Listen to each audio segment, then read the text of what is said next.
हम लोग क्या मना रहे हैं? विश्व महामारी स्वच्छता दिवस। विश्व महामारी स्वच्छता दिवस क्यों मनाया जा रहा है पता है आप लोगों को? नहीं पता है, मैं बता रही हूँ, मैं इसीलिए आई हूँ यहाँ पे। विश्व महामारी स्वच्छता दिवस इसलिए मनाया जा रहा है कि बच्चियां हमारी जो है महामारी के समय में कोई भी परेशानी होती है या कुछ दिक्कत होती है तो किसी से बात नहीं कर पाती हैं, या फिर महामारी को हम लोग बहुत ही गलत तरीके से उसको मतलब समझते हैं कि गंदा खून हमारे शरीर से निकलता है और ये बहुत गलत चीज़ है। हमको किसी के साथ इसको डिस्कस नहीं करना चाहिए, किसी को बताना नहीं चाहिए, लेकिन ये सब मिथ्या है, ये गलत है।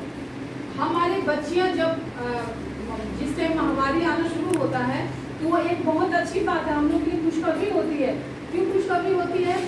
कि हम लड़कियां जो है मतलब आप बच्चियां जो है माँ बनने की स्थिति में आ जाती हैं। ये बहुत खुशगवार स्थिति होती है कि माँ बनना एक औरत के लिए बहुत अच्छा माना जाता है ना। मन में किसी को बच्चा नहीं होता वो जिंदगी भर रोता रहता है। रोता इसलिए है कि हमको बच्चा नहीं है। और अभी जो महामारी है, महामारी का समय क्या होता है? कितने साल से कितने साल तक की बच्चियों को महामारी आता है? 8 से लेके 8 जो वर्ष का उम्र होता है, अब 8 वर्ष की उम्र से लेके 19 वर्ष की उम्र में महामारी शुरू हो जाना चाहिए। अगर नहीं होता है ऐसी स्थिति में तो 21 वर्ष तक हम लोग इंतजार कर सकते हैं, लेकिन अगर उसके पास नहीं आता है तो हमको डॉक्टर से कंसल्ट करना चाहिए, डॉक्टर से मिलना चाहिए, क्योंकि वैसी स्थिति खराब होती है। अब ये सबसे पहले हम जानेंगे कि महामारी हमारे शरीर में किस तरह से शुरू होता है। जब बच्ची बड़ी होती है, 8 साल की होती है, 9 साल की होती है, 10 साल की, 11 साल की, जब महामारी शुरू होता है, ये हमारे शरीर का क्या है? ये प्रजनन तंत्र है। प्रजनन तंत्र समझ नहीं है? एक औरत क्या होती है? जननी होती है, एक अपने जैसे इंसान को, एक शिशु को जन्म दे सकती है और देती भी है। तो ये हमारे शरीर का वो हिस्सा है जिसको हम प्रजनन तंत्र कहते हैं। तो प्रजनन तंत्र में क्या होता है, क्या क्या चीजें हैं? देखिए, ये जो नलिका है जो ऐसे बनी हुई है, ये है हमारी कौन सी नलिका है? फैलोपियन ट्यूब इसको बोलते हैं। ये है अंडवाहिनी नलिका। अंडवाहिनी का मतलब क्या होता है? अंडा को जो लेके जाता है उसको अंडवाहिनी, उस रास्ते से अंडा जो है वो जाता है कहाँ? यहाँ। ये कौन सी जगह है? गर्भाशय है। तो ये हमारा जो है ये दोनों तरफ ऐसे है, वो है अंडवाहिनी नलिका। इसके बाद क्या है? ये दोनों तरफ अंडाशय है, लिखा हुआ है, देखिए ये अंडाशय है। और उसके बाद क्या है? ये जो है गर्भाशय है, यहाँ बच्चा जो पैदा होने वाला होता है यहीं पर रहता है।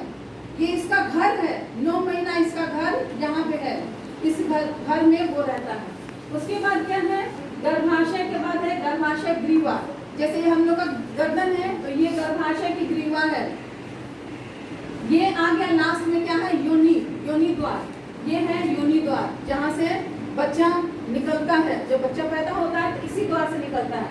बहुत बच्चों को नहीं पता होगा, यही द्वार है, यहाँ बच्चा रहता है, यहाँ से यहाँ बच्चा, यही पर बच्चा कैसे बैठा रहता है? इस तरह की स्थिति में रहता है, ऐसे रहता है। अब मैं आप लोगों को बताऊंगी कि यहाँ बच्चा किस तरह से आता है, और जब नहीं आता है तो यहाँ से जो रक्त निकलता है हमारा, उसी को क्या कहते हैं? महामारी कहते हैं। अब यहाँ से जो ये अंडा है, अंडा हमारे शरीर में, लड़कियों के शरीर में, बालिकाओं के शरीर में बनना शुरू रहता है। लेकिन जब ये अंडा यहाँ आता है यहाँ से निकल के जब यहाँ तक आता है, ये गद्देदार स्थिति, गद्देदार यहाँ पे ब्लड से ये गद्दे के रूप में बनना शुरू होता है। ठीक है, ये इसलिए गद्देदार बनता है कि मान लीजिए हमारे घर में कोई मेहमान आने वाला होता है तो हम लोग पूरी तैयारी करते हैं ना, पूरी तैयारी करते हैं कि उसको हम किस तरह से कायदे से रखें, साफ सफाई से रखें, अच्छे तरह से उसको हम बहुत अच्छा से उसको एक आरामदायक स्थिति में घर में रखें ताकि उसको कोई शिकायत का मौका ना हो। तो यही स्थिति यहाँ होती है कि जब बच्चा आने वाला होता है तो ये पूरा गद्दा के रूप में यहाँ बन जाता है, ब्लड से, तंतु से, कोशिका जो होती है उससे बनता है ताकि यहाँ बच्चा सुरक्षित रहे। लेकिन जब ये यहाँ पे जब अंडा आता है और पुरुष, तो आप लोग सब जानते होंगे कि पुरुष स्त्री के संयोग से ही बच्चे की उत्पत्ति होती है। इस रास्ते के माध्यम से जब जो यूट्रस में अगर संपर्क स्थापित नहीं हो पाता है, जब यहाँ पे स्पर्म नहीं आता है तो बच्चा नहीं यहाँ स्थापित हो पाता है। ऐसी स्थिति में ये गद्देदार जो बना रहता है, ये यहाँ से ये टिश्यू ये जो है ये रक्त के रूप में टूट के देख रही है यहाँ से गिरने लगता है, गिरता है। तो यही क्या होता है, यही महामारी होती है। समझ में आया? महामारी का चक्र कितने दिनों का होता है? 5 दिनों का। किसी को 5 होता है, किसी को 3 दिन होता है, किसी को 8 दिन भी होता है। ठीक है, किसी को 8 दिन भी होता है। मुझे खुद ही 8 दिन होता था शुरू में, लेकिन वो धीरे धीरे कम होता है। हर 28वें दिन महामारी शुरू होती है। यही कारण है कि इसको महामारी स्वच्छता दिवस को 28 तारीख का डेट दिया गया। ठीक है, 28वें दिन का चक्र होता है, 28वें दिन के बाद होता है, इसलिए 28 तारीख का नाम दिया गया। अब ये स्थिति हो गई।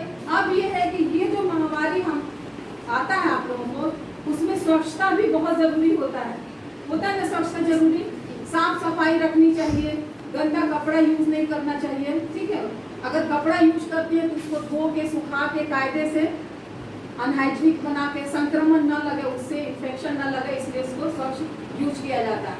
आज के डेट पे तो बहुत सारी चीजें आ गई हैं, लेकिन हम लोग क्या है, कपड़ा की बजाय पैड यूज करते हैं। पैड, सैनिटरी पैड यूज करते हैं ना, उसको भी अगर आप यूज करती हैं तो हर 4 घंटे के बाद बदलना चाहिए। ज्यादा ब्लीडिंग होती है, वैसे में दिन भर में 3 पैड बदल सकती हैं। ज्यादा बदलने की स्थिति होती है तो ऐसे में डॉक्टर से संपर्क करना चाहिए। स्वच्छता में और क्या क्या कर सकते हैं हम, आप लोग बताइए,